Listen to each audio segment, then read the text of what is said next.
श्री ओहळ त्यांच्याकडनं एका चेकवर जबरदस्तीने सही घेतली आणि त्यांचाही गळा दाबून खून केला। त्यांच्या पत्नीवर देखील त्यांनी लैंगिक अत्याचार करून त्यांचाही गळा दाबून खून केला।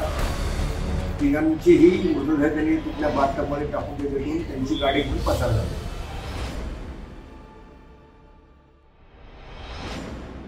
1992 मध्ये पुण्यात मोहन, त्याची पत्नी रुही आणि त्यांचा मुलगा रोहन ओहोळ यांची अतिशय निर्दयीपणे त्यांच्या राहत्या घरात हत्या करण्यात आली होती।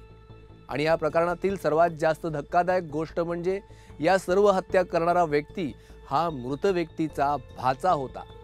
त्यामुळे 1992 मध्ये या हत्याकांडाची चर्चा संपूर्ण महाराष्ट्रात होत होती।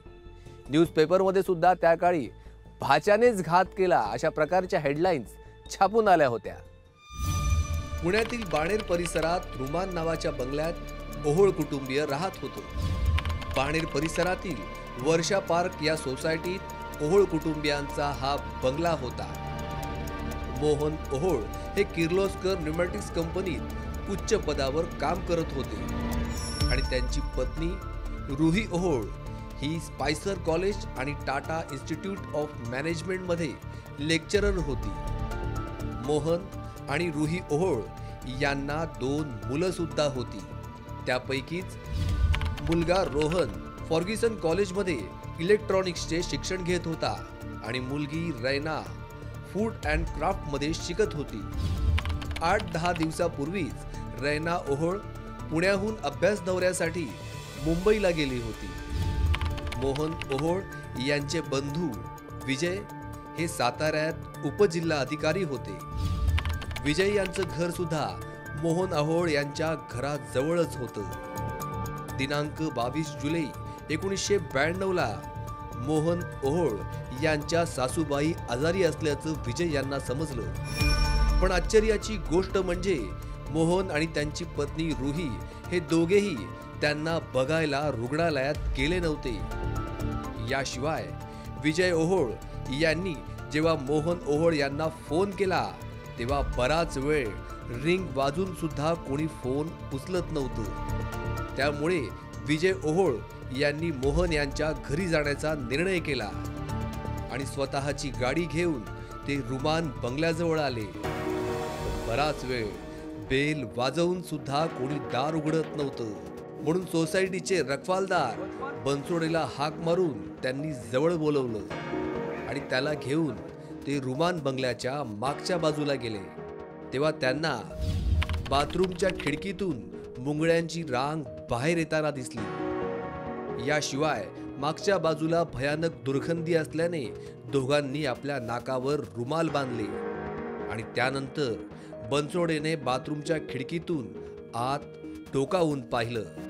तेव्हा आतलं दृश्य पाहून तो हादरला। अहो, मला बाथरूमच्या खिडकीतून ओवाळ साहेबांचे पाय दिसले। काय बोलतोस तू? अहो, तिकडे मुंग्यांची लय मोठी रांग लागली, खूप बेकार वास पडतोय, काहीतरी भयानक झालंय साहेब। चला पटकन, आपल्याला काहीतरी पोलीस कंप्लेंट करावं लागेल साहेब। हे काहीतरी भीषण प्रकरण दिसतंय मला। कधीच ते फोन नाही उचलते म्हणून दार नव्हते उघडत, ते काहीतरी ते बाथरूम मध्ये पडले। अतिशय घाबऱ्या आवाजात बनसोडेने सांगितलेली ही आखो देखी ऐकून विजय ओहोळ यांच्या पायाखालची जमीन सरकली आणि ताबडतोब त्यांनी विद्यापीठ चौकातल्या पुना गेट पोलीस चौकीत जाऊन घटनेची माहिती दिली। पोलिसांनी सुद्धा तातडीने घटनास्थळी पोहोचून रुमान बंगल्याचं मागचं दार फोडलं आणि सगळे जण आत गेले। तेव्हा मोहन ओहोळ, त्यांची पत्नी रुही आणि मुलगा रोहन बाथरूममध्ये मृतावस्थेत पडलेले त्यांना आढळले। 1992 साली 20 जुलैला पुणे शहरामध्ये बाणेर रस्त्यावर असलेल्या रुमान नावाच्या बंगल्यामध्ये एक तिहेरी हत्याकांड झालं होतं। तिथे राहणारे श्री मोहन ओहोळ, त्यांच्या पत्नी रुही आणि त्यांचा मुलगा रोहन या तिघांना हातपाय बांधून गळा दाबून त्यांचा खून करण्यात आला होता। त्यामुळे पुणे शहरात खूप खळबळ या तिहेरी हत्याकांडामुळे माजली होती।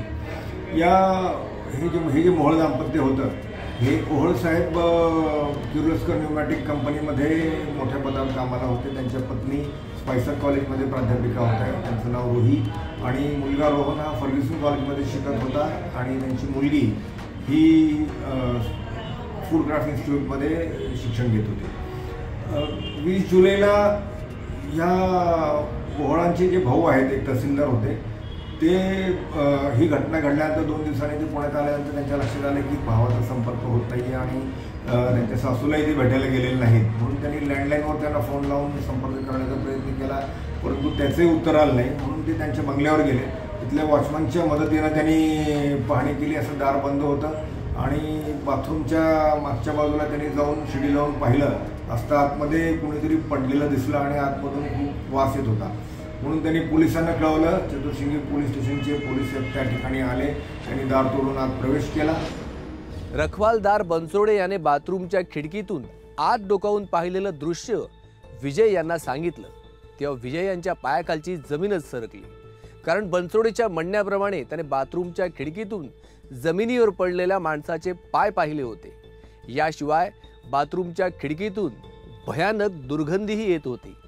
त्यामुळे या प्रकरणाचं गांभीर्य लक्षात घेऊन विजय ओहोळ यांनी लागलीच पोलीस स्टेशन गाठलं आणि मग त्यानंतर सुरू झाला या थरकाप उडवणाऱ्या हत्याकांडाचा तपास.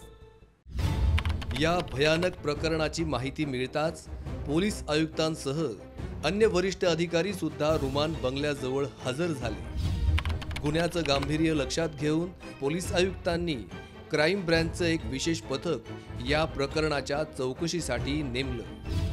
20 आणि 21 जुलैमधल्या रात्री हे खून झाल्याचं पोस्टमॉर्टम रिपोर्टनुसार निष्पन्न झालं होतं.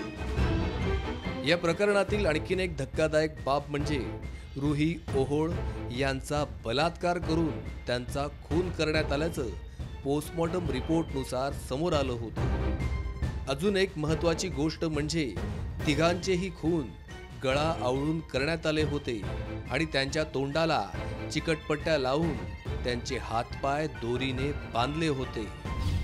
ओहोळ कुटुंबीय धर्मानं ख्रिश्चन असल्यानं 24 जुलैला ख्रिश्चन दफनभूमीत त्यांच्यावर अंत्यसंस्कार करण्यात आले. ज्या रात्री ओहोळ कुटुंबियांचा खून झाला होता त्या रात्री त्यांच्या घरात 2 पाहुणे होते आणि ते पाहुणे पहाटेच्या वेळी ओहोळ यांची कार घेऊन तिथून निघून गेले. ही माहिती पोलिसांना वॉचमनकडून समजली होती. त्यामुळे हे सर्व खून जवळच्या व्यक्तीनेच केले असतील असा अंदाज पोलिसांनी बांधला होता. त्यामुळे त्यांनी त्याच दिशेने तपास कार्याला सुरुवात देखील केली. ओहोळ कुटुंबियांच्या अंत्यसंस्कारावेळी पोलीस अधिकारी साध्या वेशात तिथे उपस्थित होते. अंत्यविधीला कोण कोण नातेवाईक आले आहेत यापेक्षा कोण नाही आले यावर पोलिसांचं बारीक लक्ष होतं. पोलिसांनी ओहोळ कुटुंबियांच्या नातेवाईकांची यादीच यासाठी तयार करून घेतली होती. या घटनेसंबंधित पोलिसांनी ओहोळ यांच्या काही नातेवाईकांना पोलीस स्टेशनमध्ये बोलवून त्यांची चौकशी सुद्धा केली. तेव्हा ओहोळ कुटुंबियांच्या अंत्यसंस्काराला ओहोळ यांचा भाचा नितीन स्वर्गे उपस्थित नव्हता हे पोलिसांच्या लक्षात आलं होतं. ओहोळ यांच्या घरातून ज्या वस्तू चोरीला गेल्या होत्या ते पाहता हे सर्व खून चोरीसाठीच केले गेले असतील हे मानायला पोलीस काही केल्या तयार नव्हते. याच दरम्यान पोलिसांना पुण्याजवळ शिरूरच्या परिसरात ओहोळ यांची कार सापडली. त्या ठिकाणी डॉग स्क्वॉड नेण्यात आलं. तेव्हा डॉग स्क्वॉडनं शिरूर बसस्थानकापर्यंत आरोपींचा माग काढला. आतमध्ये बाथरूमच्या टबमध्ये या तिघांचे मृतदेह आढळून आले. त्यांचे हातपाय बांधलेले होते, तोंडावर चिकटपट्ट्या त्यांच्या लावलेल्या होत्या आणि अशा रीतीनं त्यांचा खून झाल्याचं पोलिसांच्या लक्षात आल्यावर वरिष्ठ अधिकाऱ्यांनी तिथे भेटी दिल्या. माननीय पोलीस आयुक्तांनी त्या ठिकाणी एका तपास पथकाची स्थापना केली आणि हे ओहोळ दाम्पत्य ख्रिश्चन धर्मीय असल्यामुळं त्यांच्या ख्रिश्चन धर्माच्या रीतिरिवाजाप्रमाणे त्यांच्यावर अंत्यसंस्कार करण्यात आले. या अंत्यसंस्काराच्या वेळी नितीन स्वर्गे नावाचा त्यांचा एक भाचा हा उपस्थित नसल्याचं पोलिसांच्या लक्षात आलं. मग त्याचा शोध घेत असताना आणि या तपासामध्ये त्यांना वॉचमनकडूनही अशी माहिती मिळाली की रात्री त्यांचं कोणीतरी एक नातेवाईक घरी आला होता आणि पहाटे ते लोक त्या नातेवाईक आणि त्याच्याबरोबर असणारे 2-3 जण ते ओहोळांच्या गाडीतनं निघून गेल्याचं वॉचमनकडून समजलं. मग त्यांची गाडी शिरूरच्या आसपास मिळवली. या प्रकरणाचा तपास सुरू असताना पोलिसांना असं समजलं होतं की मोहन ओहोळ यांच्या बँक अकाउंटमधून कोणीतरी पैसे काढण्याचा प्रयत्न केलाय। यासह आणखीन एक महत्त्वाची गोष्ट म्हणजे मोहन ओहोळ यांच्याकडून त्यांच्या भाच्याने म्हणजेच नितीन याने 50,000 रुपये व्यवसाय करण्यासाठी उसने घेतले होते आणि या पैशांमुळेच नितीन आणि मोहनमध्ये वाद देखील झाला होता। पोलिसांच्या ही गोष्ट लक्षात येताच या प्रकरणात पोलिसांसमोर एक नाव त्यांच्या रडारवर आलं आणि ते नाव म्हणजे नितीन। मोहन ओहोळ यांचा भाचा नितीन स्वर्गेने ओहोळ यांच्याकडून 50,000 रुपये उसने घेऊन ते परत केले नव्हते। त्यानंतरच्या काळात ओहोळ यांच्या सांगण्यावरूनच नितीनला नसरापूर येथे एका बांधकाम व्यावसायिकाकडे सुपरवायझर म्हणून काम मिळालं होतं। या कामाचे त्याला 48,000 रुपये मिळणार होते। मात्र हे पैसे परस्पर घेऊन मोहन ओहोळ यांनी नितीनला फारपूर्वी दिलेले 50,000 रुपये वसूल केले होते। त्यामुळे यातले काही पैसे मला द्या असा तगादा नितीनने मोहन यांच्याकडे लावला होता आणि त्यावरूनच नितीन आणि मोहन ओहोळ यांच्यात वादही झाला। त्यामुळेच या घटनेची माहिती मिळाल्यानंतर पोलिसांनी त्यांचं संपूर्ण लक्ष नितीनवरच केंद्रित केलं, कारण या सर्व नातेवाईकांमधून ओहोळ यांच्या अंत्यविधीला फक्त नितीन स्वर्गेच उपस्थित नव्हता। त्यामुळे या तपासादरम्यान पोलिसांनी 29 जुलैला मुंबईतून 2 जणांना आपल्या ताब्यात घेतलं। मात्र त्यांची नावं पोलिसांनी जाहीर केली नाहीत। त्यांच्याकडून ओहोळ कुटुंबियांच्या घरातून चोरीला गेलेल्या काही वस्तू देखील पोलिसांनी जप्त केल्या होत्या आणि त्यानंतर दोघांची ओळख परेड झाल्यानंतर पोलिसांनी त्या दोघांचीही नावं उघड केली। ताब्यात घेतलेल्या पहिल्या व्यक्तीचं नाव होतं नितीन स्वर्गे। नितीन ओहोळ यांचा भाचा होता आणि दुसरा आरोपी होता नितीनचा मित्र रोनॉल्ड। पोलिसांनी या दोघांना ताब्यात घेऊन त्यांची कसून चौकशी केली तेव्हा त्यांच्या तिसऱ्या साथीदाराचं नाव म्हणजे संतोष देसाईचं नाव समोर आलं आणि त्यानंतर हळूहळू या प्रकरणाचा उलगडा व्हायला लागला। या प्रकरणातील नितीन स्वर्गे हा प्रमुख आरोपी पैशाच्या मागे लागलेला होता। झटपट पैसा मिळवण्यासाठी काहीही करण्याची त्याची तयारी होती। अशातच 18 जुलैच्या त्या दिवशी नितीन, रॉनी आणि संतोष मुंबईहून पुण्याला आले। त्या दिवशी त्यांनी स्वारगेट परिसरात हॉटेलची एक खोली भाड्याने घेतली। पुण्याजवळच असलेल्या किंकवी गावातील एक बँक लुटण्याचा त्यांचा विचार होता, पण काही कारणानं त्यांना बँक लुटणं शक्य झालं नाही। म्हणून मग 20 जुलैच्या संध्याकाळी ते तिघं रिक्षानं ओहोळ यांच्या रुमान बंगल्याजवळ पोहोचले। तिथे मोहन ओहोळ यांचा मुलगा रोहन बाहेर उभा होता। रोहनने नितीनची ओळख आपल्या मित्रांची करून दिली आणि त्याला आज आम्ही इथेच राहणार आहोत असं देखील सांगितलं। काही वेळानंतर मोहन आणि रुही ओहोळही घरी आले। एकमेकांची ओळख झाल्यानंतर रात्री जेवण करून सर्वजण झोपायला गेले आणि मग मध्यरात्री नितीन आणि त्याच्या मित्रांनी चोरीच्या उद्देशाने घर धुंडाळायला सुरुवात केली। मात्र याच वेळी दुर्दैवाने रोहनला जाग आली आणि तो बाहेर आला। तेव्हा त्याला नितीन काहीतरी शोधत असल्याचं लक्षात आलं। रोहनला आता आपल्या चोरीचा उद्देश समजला असेल अशी भीती नितीन आणि त्याच्या सहकार्यांना त्या क्षणी वाटू लागली। त्यामुळे त्यांनी मागचा पुढचा विचार न करता रोहनचा गळा आवळून त्याची हत्या केली। हा सर्व गोंधळ ऐकून मोहन ओहोळ त्यांच्या खोलीतून बाहेर आले तेव्हा नितीन स्वर्गेने मोहन याची हत्या करण्याचा निर्णय केला। पण मोहनची हत्या करण्यापूर्वी नितीनने एका चेकवर त्याची सही घेतली आणि त्याने सही केल्यानंतर त्याचा गळा आवळून त्याची हत्या केली। मोहन यांच्या हत्येनंतर त्यांची पत्नी रुही हिचा खून करण्यापूर्वी त्या तिघांनी तिच्यावर लैंगिक अत्याचार केले आणि त्यानंतर तिचा देखील खून केला।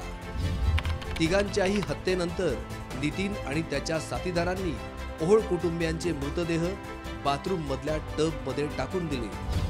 त्यानंतर ते तिघेही ओहोळ यांची कार घेऊन शिरूरला जायला निघाले। शिरूरला पोहोचल्यावर ओहोळ यांची कार तिथेच सोडून नितीन पुन्हा पुण्यात आला आणि रॉनी आणि संतोष मुंबईला निघून गेले। नितीन पुण्याला आल्यानंतर तो ओहोळ यांच्याकडून जबरदस्तीने लिहून घेतलेला चेक घेऊन बँकेत गेला। त्यानं चेक देऊन टोकन सुद्धा घेतलं, पण ओहोळ यांची सही जुळत नसल्याचं बँकेतल्या कर्मचाऱ्याच्या लक्षात आलं।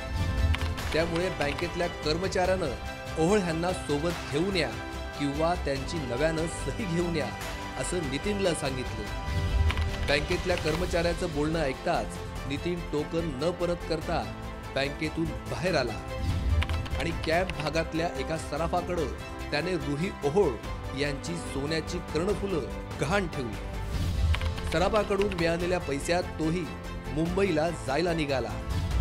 मुंबईला आल्यानंतर बँकेचं ते टोकन एका विहिरीत फेकून दिलं। त्यानंतर उरलेल्या मालाची त्यांनी आपापसात वाटणी केली आणि वेगवेगळ्या ठिकाणी त्या मालाची विल्हेवाट लावली। या नितीन स्वर्गेकडे जेव्हा तपास म्हणजे त्याचा शोध घेतला आणि तेव्हा त्याला जेव्हा ताब्यात घेऊन विचारपूस केली तेव्हा त्यांनी या सगळ्या गुन्ह्याची कबुली दिली।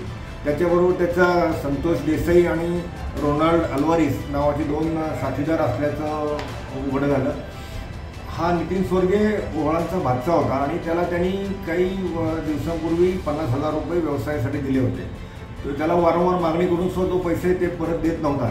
त्यामुळे त्यांनी त्याच्याकडे पैशाची मागणी केली होती आणि त्यानंतर ह्या नितीनला त्यांनी नसरापूर येथील एका कंपनीमध्ये कामाला लावला होता आणि त्याचा पगार 2-3 महिन्याचा जो काही मिळाला तो त्यांनी स्वतःकडे ठेवून घेतला होता आणि 50,000 रुपये स्वतःचे ते त्याला दिले होते ते त्यांनी त्याच्यामधून वळते करून घेतले होते।